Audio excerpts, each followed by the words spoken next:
Good morning friends, कैसे हो आप सभी। तो जब समय बदलता है ना तो सबसे पहले आपके आसपास के लोग बदलते हैं, उनके स्वभाव में परिवर्तन होता है। जगत दीदी ब्लॉग में आकर चाहे कितना भी बोले कि उनकी फैमिली उनके साथ है, उनके दुख के घड़ी में साथ है, उनके इस टाइम भी साथ है, लेकिन मेरे हिसाब से ब्लॉग देखने के बाद मुझे फील होता है कि जगत दीदी की फैमिली साथ तो है लेकिन पहले जैसी बात नहीं है। जगत दीदी शादी में गई तो बहुत सारे लोग आपत्ति उठा रहे हैं कि जगत दीदी शादी में क्यों गई, उनकी बेटी का पेपर है, उन्हें नहीं जाना चाहिए, अपनी बेटी का वो ध्यान नहीं रखती हैं। तो शायद वो ब्लॉग में अपनी बेटी का काम धाम करते हुए नहीं दिखाया है, तो शायद हमें नहीं पता है, लेकिन ऐसा नहीं हो सकता है, अपनी बेटी का काम करती होंगी, क्योंकि 10-11 मिनट के ब्लॉग से हम किसी को जज नहीं कर सकते हैं। बेटी का ख्याल तो नाना नानी भी रख लेंगे, लेकिन बेटी के लिए पैसे जगत दीदी ही कमाती हैं और अपनी बेटी के सारे खर्चे वो खुद उठाती हैं। वो अपनी बेटी के लिए माँ बाप दोनों हैं, तो अगर उनके बाप होते तो वो भी तो घर से बाहर पैसे कमाने जाते, तो उस जगह पे जगत दीदी दोनों रिश्ते निभा रही हैं। और जब वो घर से बाहर नहीं जाएंगी तो उनका अच्छा कंटेंट कैसे आएगा। और जो हालात अभी चल रहे थे उस हिसाब से अगर बाहर गई हैं तो थोड़ा मन भी लगेगा।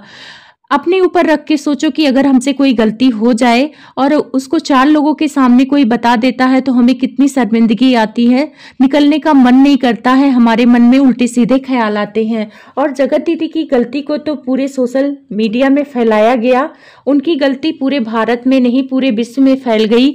तो इन सब चीज़ों को वो फेस कर रही हैं और कैसे कैसे कर रही हैं वो तो वही जाने, उनके अंदर क्या चल रहा होगा। रातों में उनको नींद नहीं आती होगी और आप लोग देखते हैं दवाइयाँ कितना खाती हैं। तो इन सब चीज़ों को देखते हुए मुझे लगता है कि शादी में गई हैं तो थोड़ा मन सही होगा, लेकिन शादी में जो व्यवहार उनके साथ हो रहा है वो थोड़ा सा अजीब है कि इंसान की एक गलती उस पर कितना भारी पड़ती है। जगत दीदी से हम लोग को सीखना भी चाहिए कि जब आपका समय अच्छा होता है तो आपके साथ सभी लोग खड़े होते हैं, समय खराब होता है तो सभी किनारा कर लेते हैं, चाहे वो अपना भाई भाभी ही क्यों ना हो।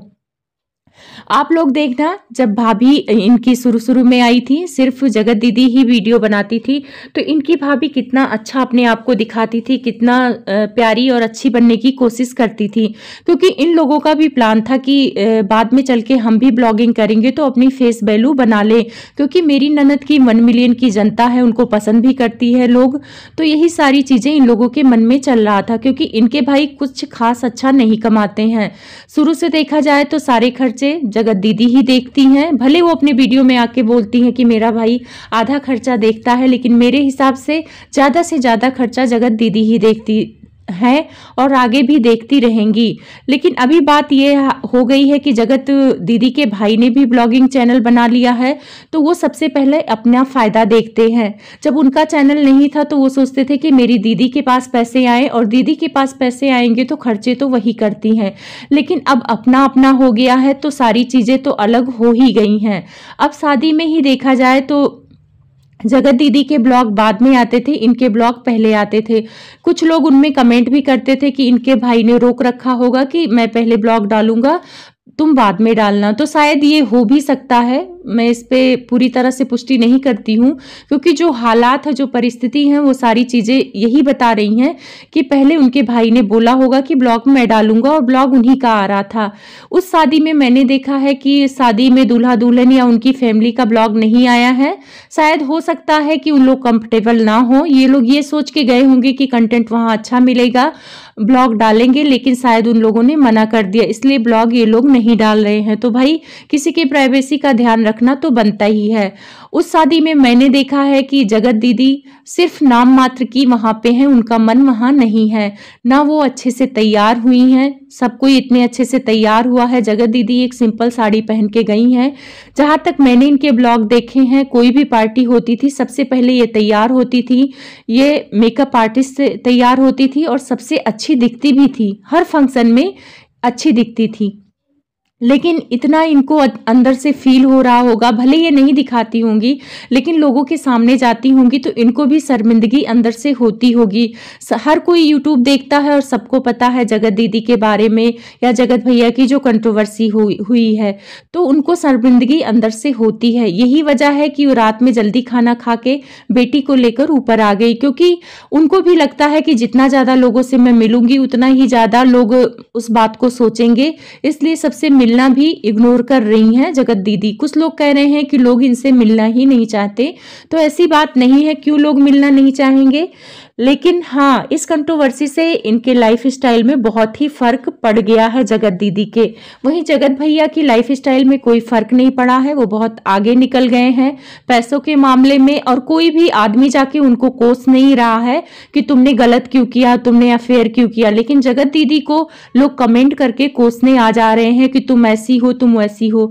तो एक चीज मैंने नोटिस किया, वैसे मैं जगत दीदी के खिलाफ भी रिएक्शन दी हूँ, लेकिन सारी चीजों को मैंने नोटिस किया है कि हम औरतें ही औरतों की दुश्मन होते हैं। जगत दीदी को सारे बोलने आ रहे हैं कि तुम ऐसी हो, तुम वैसी हो, तुमने गलत किया है, लेकिन जगत भैया को लोग क्यों नहीं बोल रहे हैं।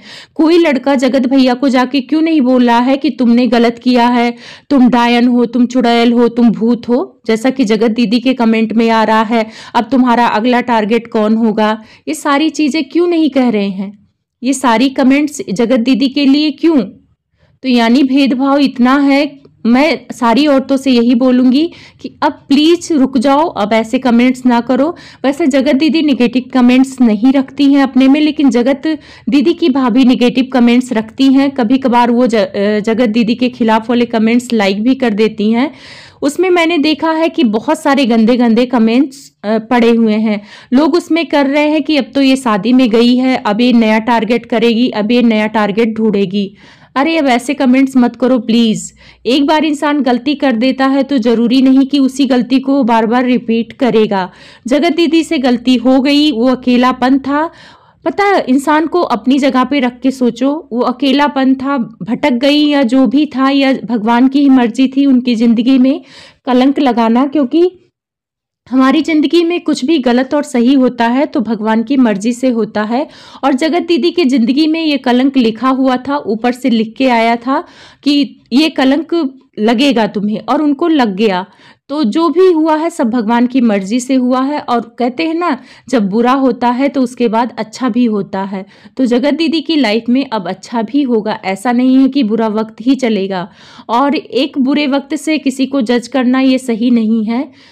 मुझे फील हो रहा है, क्योंकि मैं सारी चीज़ें मैं किसी एक तरफ से रिएक्शन नहीं देती हूँ। जो चीज़ मुझे फील होता है, जो मुझे लगता है कि ये सही है, उसको मैं सही बोलने में झिझक नहीं रखती हूँ, चाहे जो भी है। और जो मुझे लगता है कि गलत है, जब मुझे जगत दीदी लग रही थी गलत, कि हाँ गलत है, तब मैंने उनको गलत बोला। अभी लोग कह रहे हैं कि जगत दीदी कभी सुधर ही नहीं सकती हैं, वो जगत भैया से बात करती हैं, क्योंकि बीच में ये बातें उठी थी। तो ऐसा कुछ नहीं है, जगत दीदी कोई बात नहीं करती हैं। जगत भाभी को जो सबूत दिया था, वो जगत भैया की जो मुंह बोली बहन है, पूरा नाम नहीं लूंगी, रानी बोलूंगी, आप लोग समझ जाना। तो उनके घर जगत भैया गए थे और वहां पे उन्होंने नया नंबर लिया था और जगत दीदी को फोन किया था, क्योंकि जगत दीदी तो पुराना नंबर चलाती हैं और जगत भैया को उनसे बात करने का बड़ा मन हो रहा था, तो फोन किया। जगत दीदी ने नहीं उठाया, लेकिन अपने फोन पे जब नया नंबर देखा तो उन्हें लगा होगा कि ये किसका फोन है, क्योंकि उनका बुटीक है, बहुत सारे कस्टमर का भी फोन आता है। तो उन्होंने एक बार फोन किया, नहीं उठा, क्योंकि फोन वो घर पे भूल गए थे उस दिन रानी के घर पे। तो 2 बार किया, तो 2-3 बार फोन किया, तो इधर से भी नहीं उठा, तो वही मिस कॉल पड़े थे। तो रानी ने जब देखा तो जगत दीदी का नंबर तो इन्होंने सेव कर रखा था जगत भैया ने, तो देखा कि उनका नंबर है, तो उसी को रिकॉर्डिंग करके जगत भाभी के पास भेजा कि देखो देखो जगत दीदी ने फोन किया है। लेकिन जगत दीदी सिर्फ जानने के लिए फोन किया था कि ये कौन है, कोई कस्टमर तो नहीं है, और यही जगत भाभी मुद्दा बना रही थी कि फोन किया। तो ऐसा कुछ नहीं है, गलत